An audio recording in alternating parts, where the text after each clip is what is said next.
y'all, it's the Cute Coffee Gal here. I hope you're having a great day.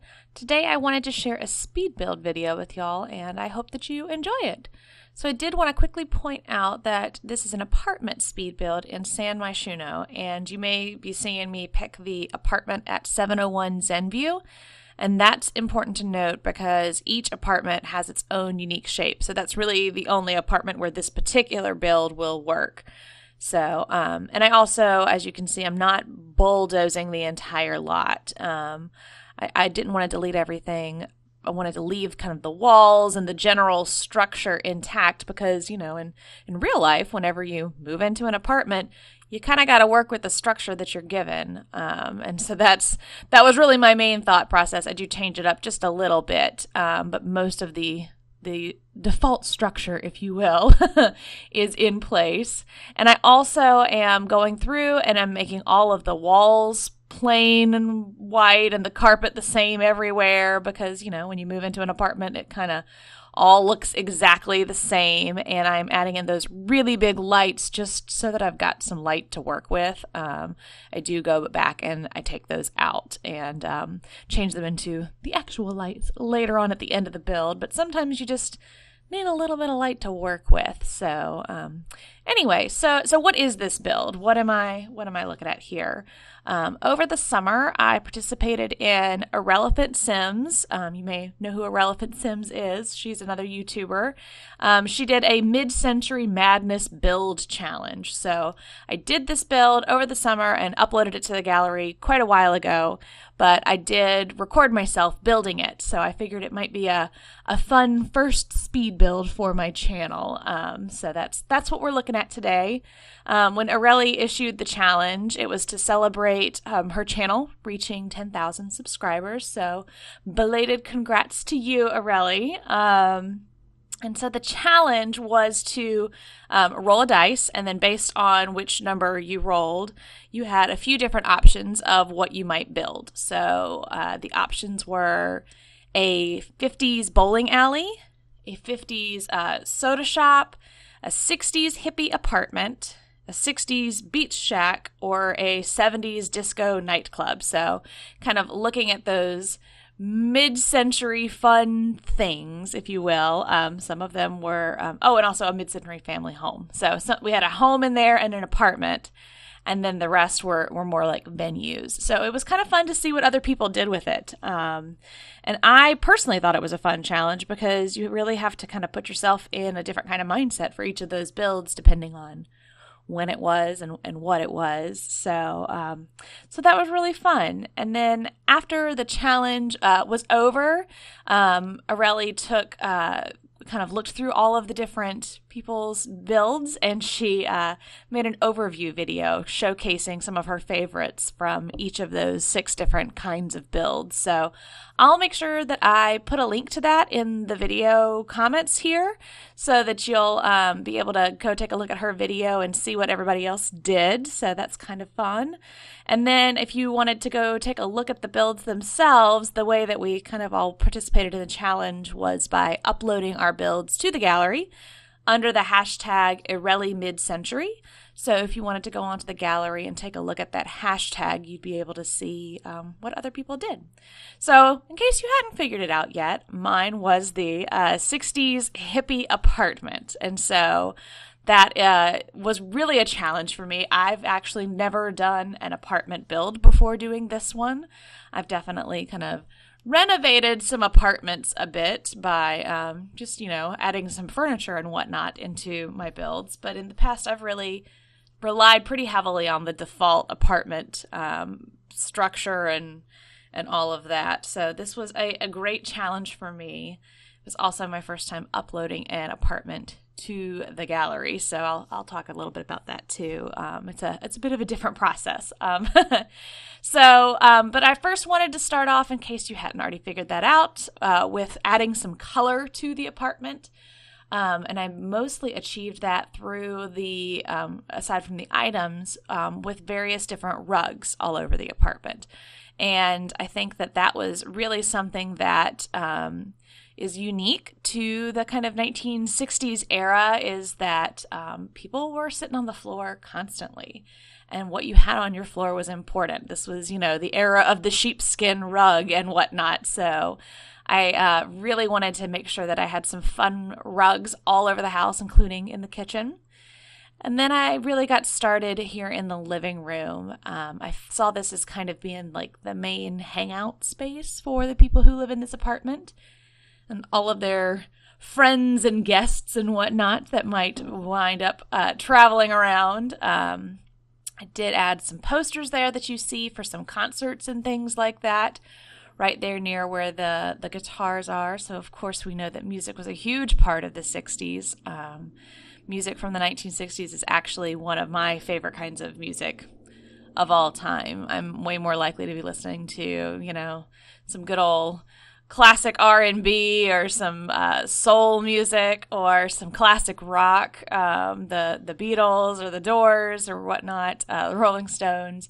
I'm way more likely to listen to that than I am to anything that's on the radio today. So I also added some photos there in the stairwell, those black and white photos.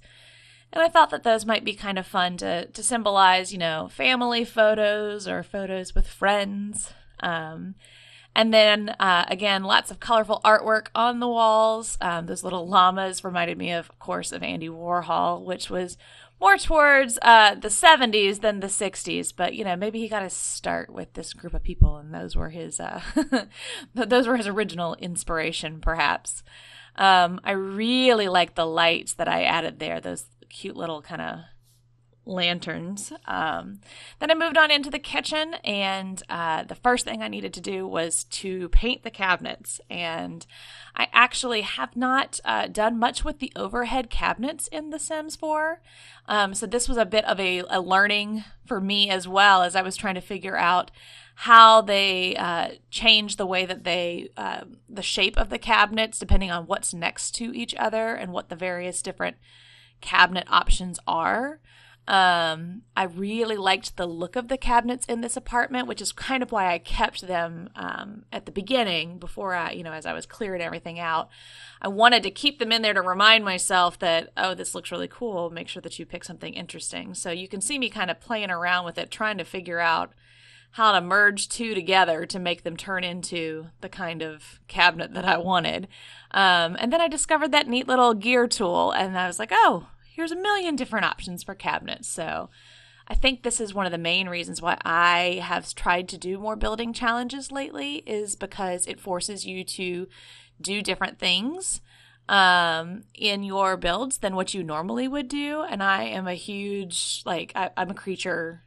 I like my creature comforts. I like having everything the way that I personally am familiar with, and that's not always a good thing. So that was really something that I appreciated about this challenge, was that it made me, learn some new tools and try to get a little bit better with the bb.moveobjects cheat. That's what you see me doing right there, is trying to tweak it just a little bit. And I did have a really hard time getting the cabinets the way I liked them. I changed them about 15 times. But I wanted them to be kind of fun and colorful. I think that was a big theme for me throughout this entire build, was looking at big, bright, bold colors. I think that was one of the things that appealed to me about the 60s challenge in the first place, was how colorful everything was.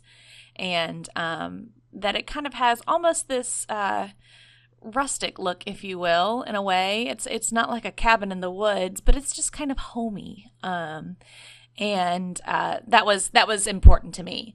So I just switched out the lights in this room, and I think that you'll notice the lighting that I'm going with is more warm in color. I think that for me, the thought is that the lighting would be warmer and cozy. There are some candles that are in the build. You'll see a lot more of those upstairs. But really thinking about that warm lighting is something that seemed to fit the time period.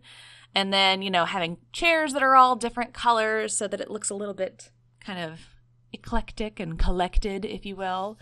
And again, going in and finding some really good artwork just so that there's lots and lots of color everywhere. So yeah, so the lanterns I brought in there, like I said, looking at that warm coloring, but then also keeping with the aesthetic. So we've got the lanterns in the living room or the little colored lights. So thinking about all of those bits and pieces, and then also adding some clutter items and some wall decorations. I did want to make sure it looked a little lived in, but I also didn't want it so cluttered that it was unrealistic. I think the living room is by far the most cluttered part of the entire build, which makes sense, if that's where everybody's hanging out. But that we also wanted it to look like this is a place where a young person could live, or a young couple might live.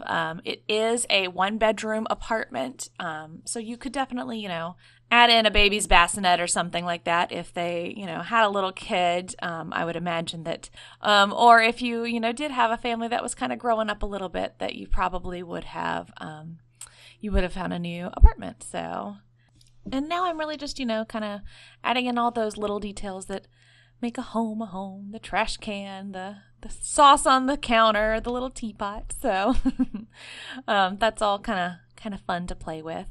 I did want to add just a little bit of color. I think that they probably would have painted in some places. So I didn't want to leave it all as just the plain white that it would have been at move-in. But like I said, I really did get a lot of the color for this build out of the flooring and the objects. So nothing too out there, because I wanted everything else to kind of stand out a bit. So that's what you saw there, and there's little knickknacks and things all over the place. I think one of my favorite things in this build is actually the mail that's sitting on those suitcases by the front door. So just kind of fun. So I did not take a ton of time into trying to figure out, exactly which faucet would have been appropriate for the 1960s.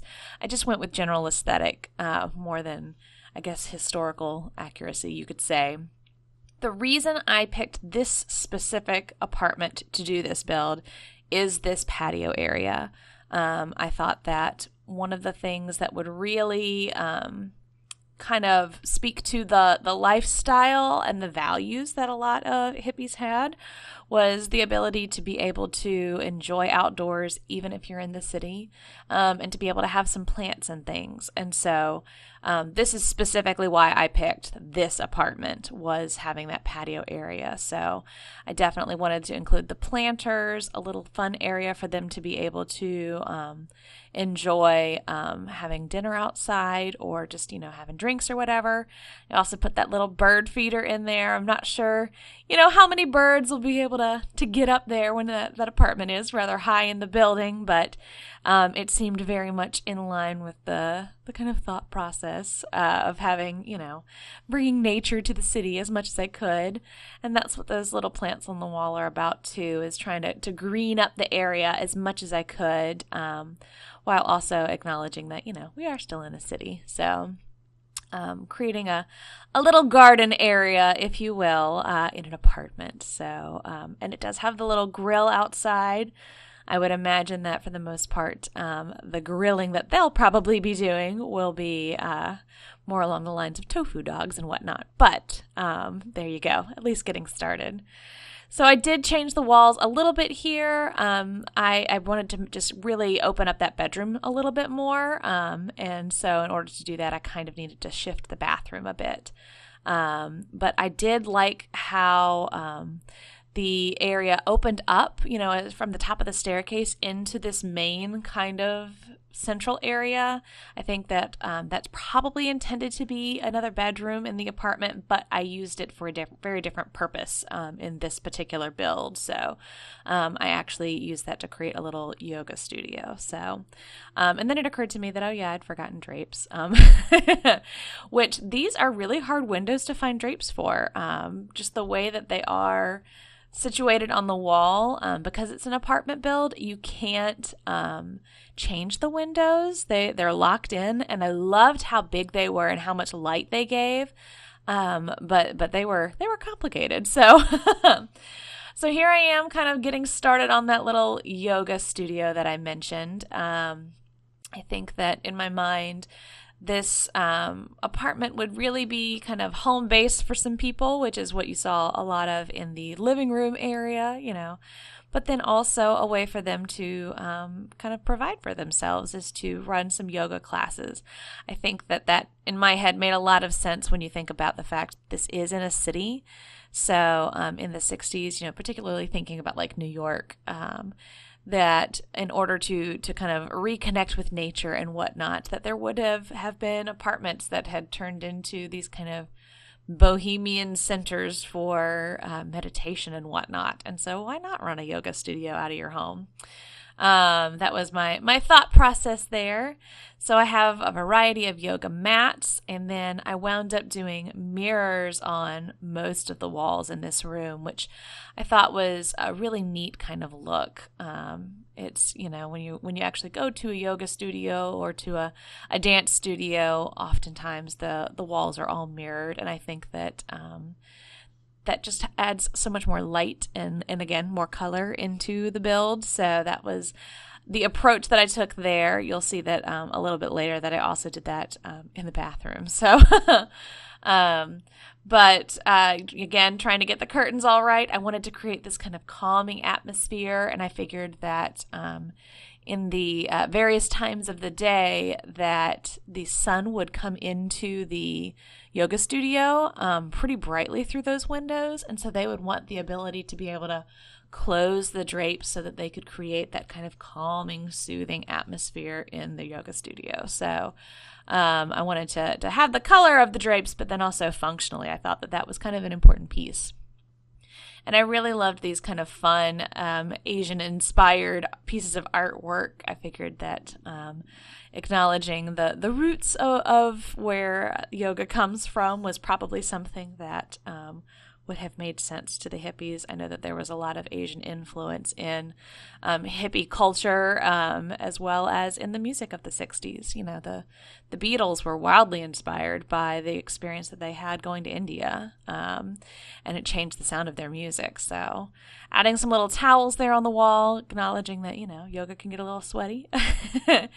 And then I darkened up the walls in this room to, again, create that kind of calm, darker atmosphere with the warm lighting and the colors. So, and this is the only bedroom, the master bedroom, I suppose. And I really had fun with those rugs. I wanted to use them, and I couldn't figure out where in the rest of the house to. So I was like, you know what?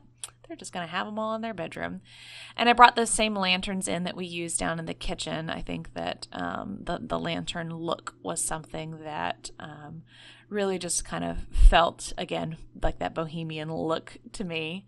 And then I wanted to make sure that the bed that I got was something that had a little bit of that retro feel to it. So I picked one that had some good retro bedding. I absolutely love that table, that little kind of nightstand table that I just set up, the purple one. I kind of want to say it was from it's like a Day of the Dead set that was from The Sims.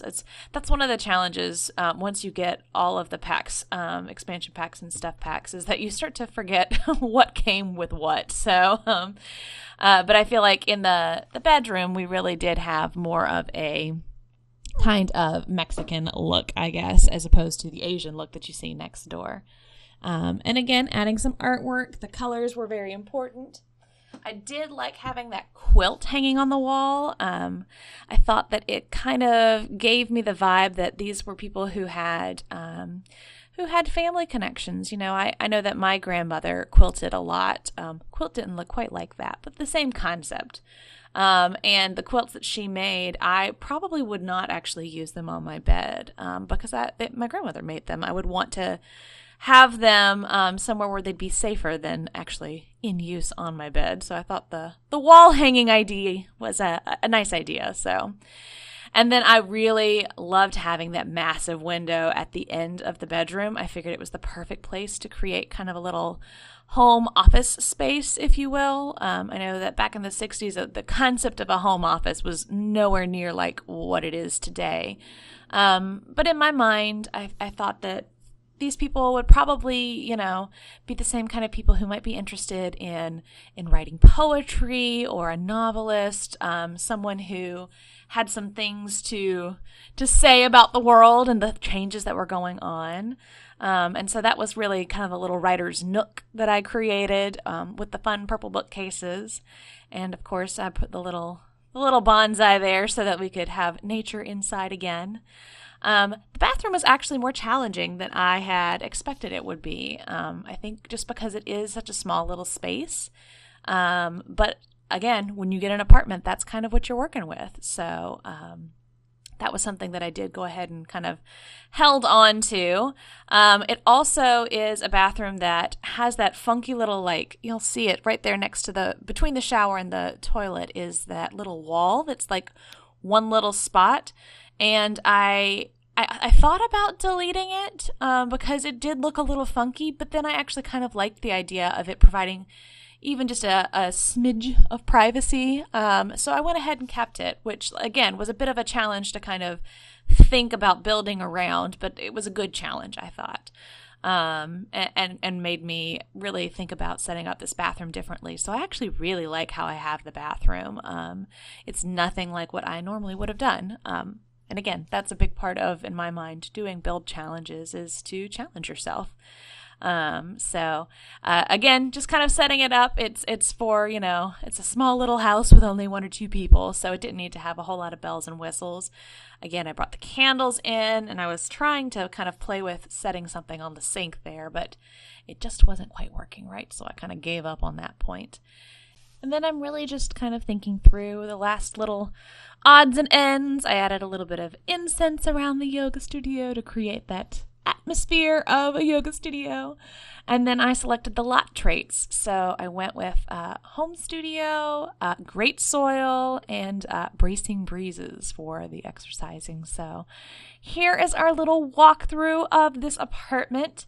It is available on the gallery. Like I said, it's a part of the IrrelephantSims challenge, so you can find it under that hashtag. You can also find it under the hashtag apartment or CuteCoffeeGal, and my ID on the gallery is CuteCoffeeGal. I will say that uploading this to the gallery was a little bit different than what I had done in the past because there's currently not a good way to upload apartments on the gallery. What you have to do is delete all of the doors so that each floor of the apartment is basically one big room. And so it's uploaded as 2 uploads on the gallery, the upstairs and the downstairs. And then once you use bb.moveobjects to place the top and the bottom floors in your game, then you'll need to add the doors back in. And in the description for each of those downloads, I did kind of try to describe where the doors went, and then of course in this video you can kind of see where they go as well, so that you can have a general idea of how to put those into your game if you're interested in having this. But thanks for watching my first speed build video. I hope that you enjoyed it, and I thank you so much for watching. Y'all have a great day.